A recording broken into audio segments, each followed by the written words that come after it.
I think there is so much stigma about expressing and showing up in the world. And once you take some of that stigma off of yourself and those obligations of having to do it a certain way, it does become much more fun. I mean, anything you do in your life becomes much more fun. And so it's for me, it was just allowing myself the space to create presence with myself in that process and just learn the process and enjoy the process, get curious about it.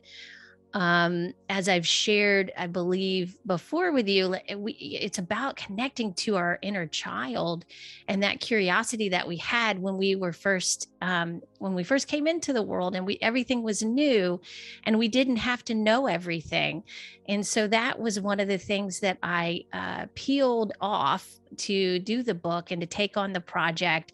Yes, it was a lengthy project. There were a lot. Sometimes I became impatient and frustrated at times, but then it was a great practice of also letting go of some of that old stuff that came up for me. So it was healing in itself, just going through the whole process of writing the book and expressing myself that way, because I had had so much that I wanted to express, and I was not expressing it and feeling very stifled in my own life because I wasn't putting myself out there. Although it was, it's a little bit of a paradox because it's scary to do that for many people.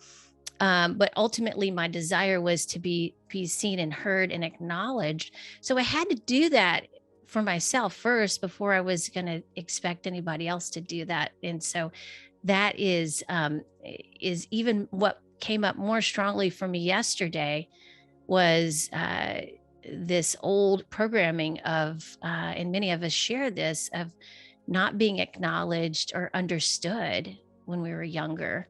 So we bring this into our life on a deeper level as we become adults. There's this underlying current of needing to do that. So we do all these things in our life to really just address that simple notion of being understood, being seen, being heard, being acknowledged. And that comes out in beautiful expressions in everything we do, podcasting, writing, and all of the above. But it's really wonderful when you can become aware of that dynamic in your life and be like, oh wow, okay, I'm really getting a deep desire and need for myself met here, without being a needy person, if that makes sense. So that's what came to me. And what that did was really bring a lot of peace and presence to me in my life. So I was able to be fully present through the process of writing the book, which was made it just so much more pleasant and joyful.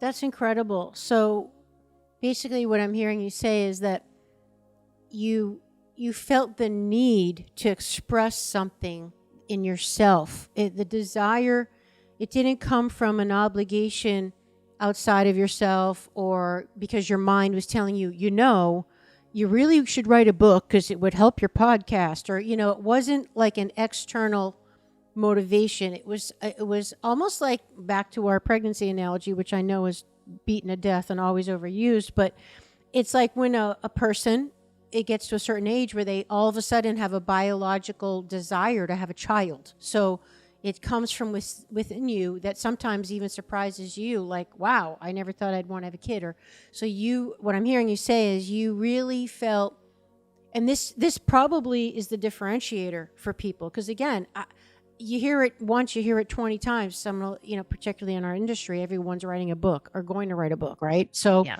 but the difference probably is you're back to everything else. Your motivation, you're asking your why. Why do you want to write a book? It's because you think you should, because it'll help your business.